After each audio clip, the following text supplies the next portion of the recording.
Hello everyone, my name is Pixlriffs and welcome back to the Minecraft Survival Guide. I hope you're all having a good day. Today, we're going to make up for some deficits in our selection of trades because, as we discussed previously, there are some other enchanted books we could get from the Librarian, and there's a couple of other trades that I want accounted for by our population of villagers. So I put down 2 more beds over the back there, and they produced 3 villagers. I don't know quite how the maths works out there, but I think my bed over there might have something to do with it. So while we wait for those 3 villagers to grow up, I want to do something about the amount of iron golems around here, because to be honest, they're becoming a little bit of a nuisance. They're walking all over the place. They're not really doing a whole lot because I'm sleeping every night, so the villagers are completely safe from zombie attacks and everything. They might not be safe from me growing trees, but that's another story entirely.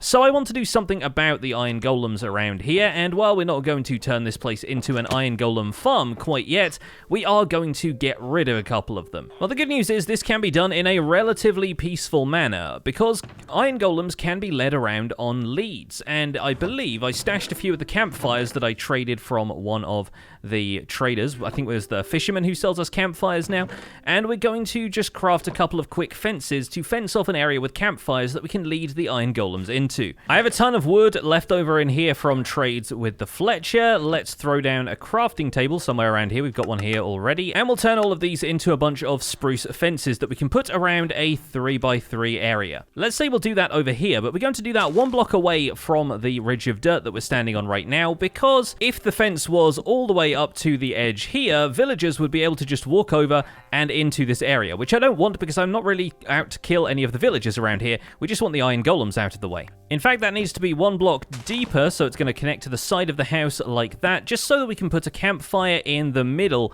and make sure that the iron golem can't use it to get out on any of the sides. Then we're going to attach a lead to the iron golem, because yes, you can drag them around using leads, and we're just going to drag him straight over on top of the fences from these blocks over here, which might take us a couple of tries.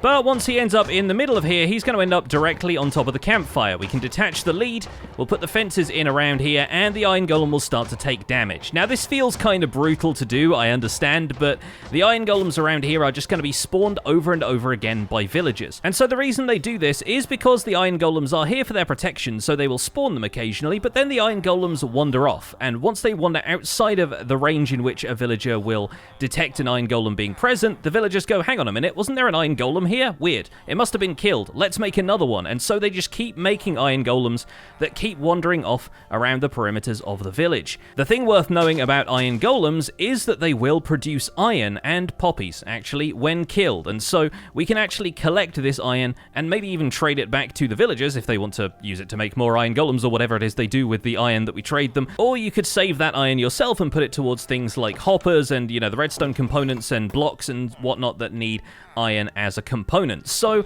potentially we're going to be able to use this little campfire setup to passively take care of a couple of iron golems without aggroing them and attacking them ourselves and risking the iron golems ganging up on us and killing us. There are ways of automating this, which we'll cover probably in next week's videos, so that we can have the villagers constantly produce iron golems and have them automatically killed by various other things. Lava is often the most popular method of killing iron golems, but it gets a little bit volatile to use lava, especially around all of these valuable villagers. And looking at these two, they don't seem to have any professions. It seems like these are the villagers that have just grown up, and so we can put them to work as librarians. I've got enough leather to make 5 more books. We might have to make a few more here, but we'll probably be able to get some more bookshelves from one of the librarians that we end up recruiting here. So I'm going to make 1 bookshelf at least. We'll turn the rest of these planks into slabs. We'll make ourselves another lectern, and we'll recruit another librarian from our new group of unemployed villagers. I'm going to put their workstations over here by the beds, and so hopefully one of these villagers is going to come over. Looks like we've got a candidate right here and become a librarian. Now we have a choice, because of course we could lock in this bookshelf trade, buy ourselves another bookshelf and make another lectern, or we could go ahead and find another cow from around here, craft the books ourselves, and then see if we can recruit another librarian that way. In the meantime, breaking and replacing this guy's lectern so that our fresh librarian or whichever villager decides to pair to the workstation and become the librarian, has a chance of a really useful book trade. In this case, we have a Silk Touch trader, which is definitely a trade I want to make sure I lock in, because Silk Touch books are very difficult to come by, considering that you're mostly going to be getting them from the enchantment table, and the enchantment table has about 40 other enchantments it can provide. And we're going to lock that trade in right now, because a Silk Touch book for 8 emeralds is a steal. One of the things you need to know about Librarians' book prices is that the higher level the enchantment, the higher the emerald cost is going to be. So an Efficiency 1 book is going to cost you a lot less than an Efficiency 5 book. And while, of course, you can combine the books by getting Efficiency 1, combining those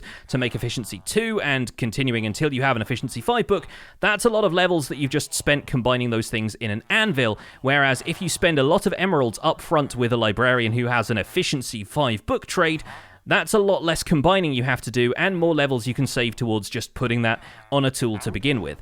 Silk Touch, on the other hand, is going to be a pretty cheap trade because it doesn't have all of those extra levels to it. So a lot of the time you'll find a Silk Touch trade between about 6 to 12 emeralds, and pretty much whatever price you get it, I recommend having that librarian around, because Silk Touch becomes super useful for some stuff we're going to do a lot later. It's already been useful to us around here since we've been able to Silk Touch the melon blocks so that we can trade them directly to the farmer, and there's a whole bunch of other stuff we've done with Silk Touch already, getting hold of natural stone, for example. You can even, and I'll probably do a full episode about Silk Touch and the other things we can do with it, you can get hold of grass blocks instead of them breaking down into dirt. So if you want to move grass to an area that doesn't have any, you can bring the grass with you that way, and that gives you the access to all of the stuff that grass can do, producing flowers with bone meal and that kind of thing. In a similar way, we can pick up blocks of podzol from over here that we have got from growing spruce trees. We can bring those with us as well if we wanted to. Like I said, we'll get into more of the mechanics of Silk Touch a little bit later, because there's some really cool stuff that we will end up doing with it. But for now,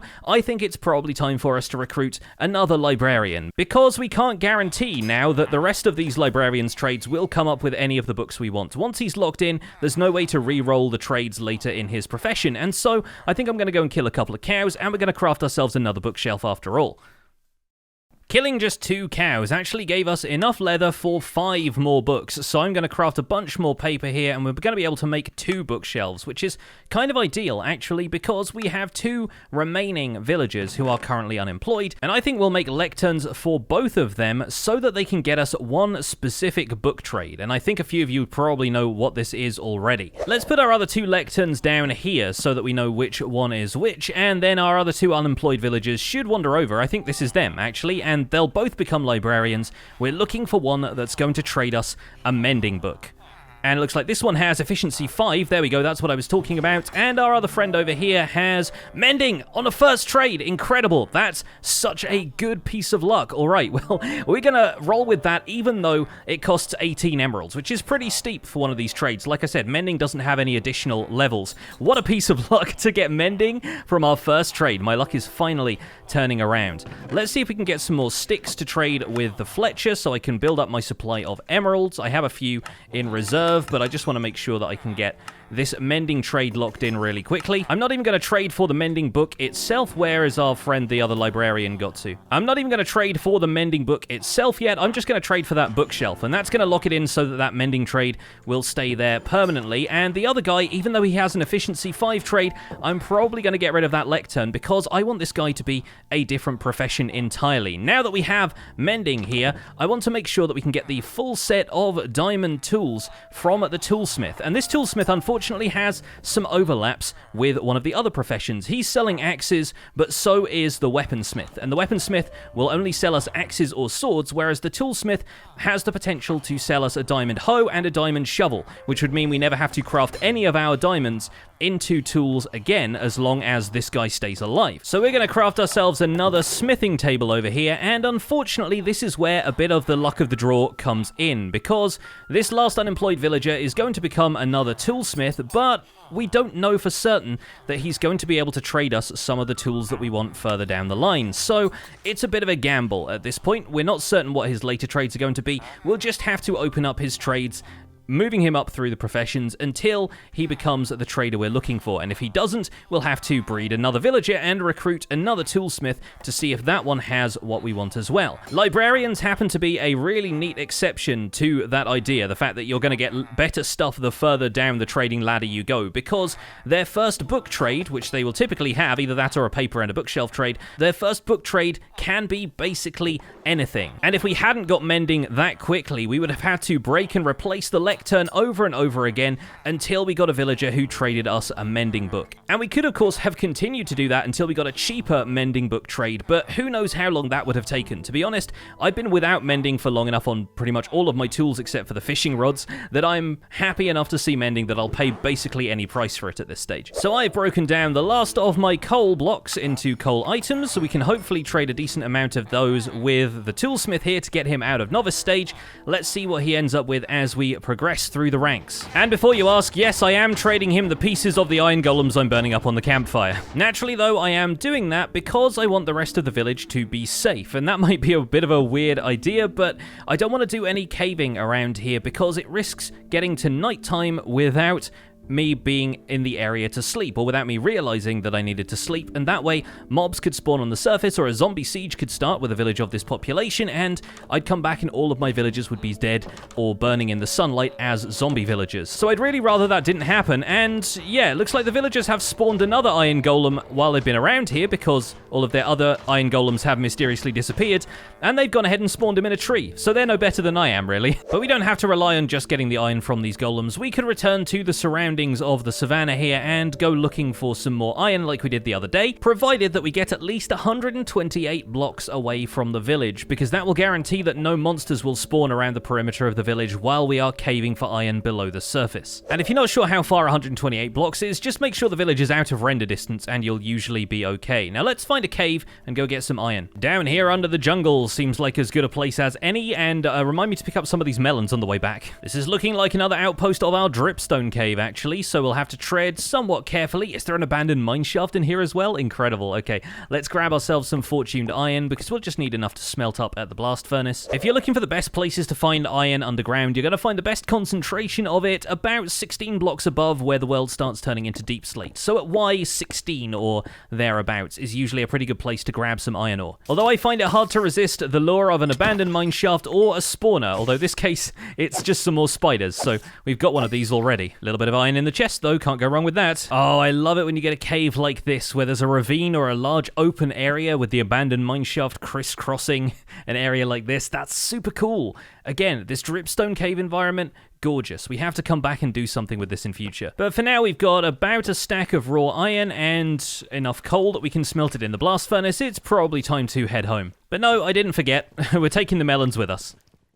Now we're back at the village. We've got a little bit of iron to put in the blast furnace, and as you can see, the villagers have already made 2 more iron golems. So they pop them out at quite a pace when there aren't any other golems around, and that one seems to have wandered off far enough that they didn't recognize there was still one in the village. The fact that our newly recruited librarian sells bookshelves is actually pretty incredible, because that also means we can break these bookshelves back down into books and use those to buy the mending books directly from him as long as we have enough emeralds. So once again, probably time for a visit to the Fletcher. We could trade these melons to the farmer as well, but here is one of the other cool things about the way trades work. Let me go grab some of the spare emeralds that I've been storing in my ender chest. If I go to the farmer and trade some of the items from his master tier trades, let's say we buy a few more golden carrots, and we might as well just max out that trade because frankly I'll need a lot of golden carrots if we're going to be eating them more regularly. When we go back to the farmer, he's given us discounts, and it's usually the case that if you either max out a trade or trade a bunch of the master tier goods that they provide, you'll end up with discounts when you return to that villager later, which means we can now get 4 emeralds back for those melons instead of 3. The same is true for pretty much every profession. If we start trading some bottles of enchanting from this cleric, he'll end up with discounts next time we go back to trade with him. But either way, now we have the opportunity to trade with this fella who is our mending villager, and for the first time, I have myself a book with mending. That feels good. For many people, getting hold of a mending trade is kind of the whole point of villager trading, or at least trading with librarians, because mending is one of the few books that you can't get on an enchantment table, and you can't get it on any enchantments any other way. So the only other ways to find mending are to go fishing for it, where there's a very slim chance of getting it on an enchanted book that you fish up, or to find it randomly in a dungeon chest, which is definitely not a reliable source. Librarians are basically the last bastion of hope when it comes to finding mending books in the wild, because they will be able to trade you mending books for as long as you want. The trade will lock up occasionally, but they'll refresh it twice per day, and as long as you have a decent supply of emeralds and books, you'll be able to buy as many mending books as you like. In this case, our supply of emeralds is coming from the Fletcher, the farmer, and any of the other professions that we can trade those easy resources to. And as the workday starts, if we can track down our recently recruited Toolsmith, we can trade him all of this iron that we got from the cave, and we'll see if he ends up with the other diamond tools as well. There we go! There is one diamond hoe available, once again, for 1 emerald, because we've already getting discounts from trading so much of the stuff earlier. So that is a diamond hoe added to the list of tools we can get from the Toolsmith, and we'll probably keep trading iron to him because I don't want to buy 17 diamond hoes. Let's see what happens when he gets to the next level, and we do have a shovel trade. Fantastic. So between 2 Toolsmiths, we have every single diamond tool that we can possibly get, and the weaponsmith is providing us with swords as well. Brilliant stuff. I'm going to buy a shovel just in celebration of that fact. So that's a pretty decent set of villagers, all things considered. Now, of course, we could end up re-rolling more trades, breeding more villagers if we wanted to, and it's likely that we'll end up trading a bit more with these librarians and even get hold of some different enchanted books from them. But it's safe to say that for the next little while, getting mending is going to be the priority because we can add it to all of these tools. So let's grab a few more emeralds from the Fletcher, let's go back to our mending guy, let's buy a couple more mending books. We're even getting a discount on this last one, and we're going to take all of these books home so that we can apply them to our tools back at the house. Now, the exciting thing at this point is all that villager trading has left us with a huge amount of levels. We've got 52 levels just from building up from level 30 over there at the village, and maybe actually we got a few levels at the spider spawner before that, but that means that not only are we well equipped to do some combining and repairing and stuff, but first of all, I want to visit the enchanting table with some fresh tools and see what fresh enchantments we can get, like, for example, Silk Touch on a diamond hoe. This might seem completely ridiculous to you, but trust me, this is a really good thing to have. There we go, Silk Touch and Efficiency 4. We can combine that with an Unbreaking 3 book if I can cook one up here, or if we can get one from the enchantment table, or even from some of our villagers. Now, let's see what we got. Fire protection, okay, nothing too major coming through on the books there. But a Silk Touch hoe is a really nice tool to have, because when you've been harvesting leaves with shears for a while, you'll notice that shears break very easily. They only have 238 durability after all, and while you can actually enchant shears with Unbreaking and even Mending by using enchanted books, they still break quite quickly and have to be repaired fairly often. Enter a hoe with Silk Touch. Hoes are one of the better tools for breaking leaves. With an iron hoe or better, you can basically harvest leaves instantly the way you can with shears, and the efficiency just makes that all the faster. Plus, if you have Silk Touch, you can actually obtain the leaf blocks themselves instead of breaking down the leaves for their products, like saplings and sticks and whatnot. So that actually allows you to harvest a whole bunch of leaf blocks with a hoe if you want to, with the added bonus that the hoe has 1500 durability, so it's effectively about 6 times as much durability as the average set of shears. Add Unbreaking 3 to that, of course, and it'll last for about 6,000 blocks worth of use, so it's a pretty effective thing to have if you want to harvest yourself some leaves. We're going to leave that around here, we're going to pop that in there for the moment, but the hoe might come in useful for some other stuff as well. I just want to put Unbreaking on it a little bit later. While we're on a roll, let's see if we can get Silk Touch on a diamond shovel. I'm going to put this Efficiency 2 shovel that I just traded from my Toolsmith into the grindstone to get rid of the enchantments on it. Oh, we have Fortune 3 coming up on a shovel again. That's rough. Okay, well, maybe we'll enchant something else in the meantime. But of course, now that we have access to Mending, let me grab the books from my ender chest real quick, we have the option to add Mending onto the tools that we desperately need to repair, like this Fortune Pickaxe, for example. We're going to throw a Mending book on there. It's going to cost us 9 enchantment levels for that, but honestly, now that we're farming XP at various places, I think that's worth it. Let's see how much it would cost to put it on the Silk Touch Pickaxe as well. That's only 3 levels, because we got efficiency and silk touch and everything out of the enchantment table first time. Perfect. We're going to apply all of those, and you might be wondering how exactly we repair a silk touch pickaxe, considering that we don't get any XP from mining with it. Well, frankly, that's where things like furnaces come in handy, because we've got our blast furnace right here that's been smelting up gold while we've been away. We've got a silk touch pickaxe equipped in our main hand. If I take the gold ingots out of here, you'll notice all the XP orbs fly into repairing the durability on that pickaxe instead of going to my levels bar. I pulled some of the diamond ore that I had in storage out so that I can show you that in Minecraft Java Edition we also have the benefit of being able to hold tools in our offhand. So if I move this silk touch pickaxe to my offhand and mine out the diamond ore here with my main hand, it'll actually take some of the experience we get from mining this ore and now apply it to both pickaxes because they both have mending. So if you have multiple mending items equipped, we got 29 diamonds out of that, that was not bad. If you have multiple items with mending equipped at the same time, the game will kind of even out and randomly distribute the XP between the two of them. So if you want to focus on one tool, just make sure you have the one tool equipped. Of course, mending can also apply to items like our armor, and so if I wanted to add mending to any of these pieces of armor, I could just do that by combining them with a book. But bear in mind that when you have all of the armor equipped here, mending is going to take XP and repair your armor before it goes to the levels bar as well. So even if you're chopping away at something with a sword that doesn't have mending, or the sword has been fully repaired, it's still going to draw the XP to the armor you have equipped or any other items you might be holding in your other hands until